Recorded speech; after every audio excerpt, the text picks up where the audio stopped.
Pasangan Amerika Serikat Brady Ellison dan Mackenzie Brown mengaku kecewa dan syok setelah tumbang dari pasangan Indonesia Riau Ega Gata dan Diananda Hoirunisa di nomor beregu campuran pada Sabtu 24 Juli 2021. Pemain Indonesia Riau Ega Gata Diananda Hoirunisa sukses melaju ke perempat final panahan nomor beregu campuran Olimpiade Tokyo 2020 seusai mengalahkan Mackenzie Brown dan Brady Ellison di Yomenshima Final Fight Tokyo. Riau Ega Diananda tampil solid dan berhasil meraih kemenangan tipis 5-4.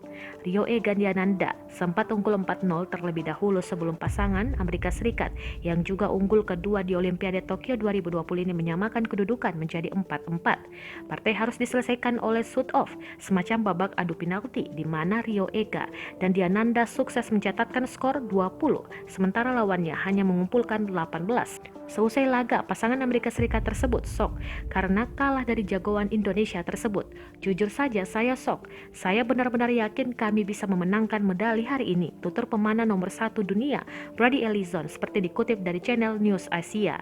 Sementara pasangannya, Mackenzie Brown, juga mengutarakan rasa frustasi karena harus bersaing tanpa fans. Penonton memang tak diperbolehkan masuk ke venue-venue Olimpiade yang terletak di daerah Tokyo. Daerah metropolitan Tokyo sendiri berada dalam kondisi darurat sejak 12 Juli 2021 di tengah jumlah kasus COVID-19 yang tengah meningkat. Sementara penonton dalam jumlah terbatas diperbolehkan masuk ke beberapa venue di area lain. Nomor regu campuran sendiri baru dipertandingkan di Olimpiade Tokyo 2020 ini.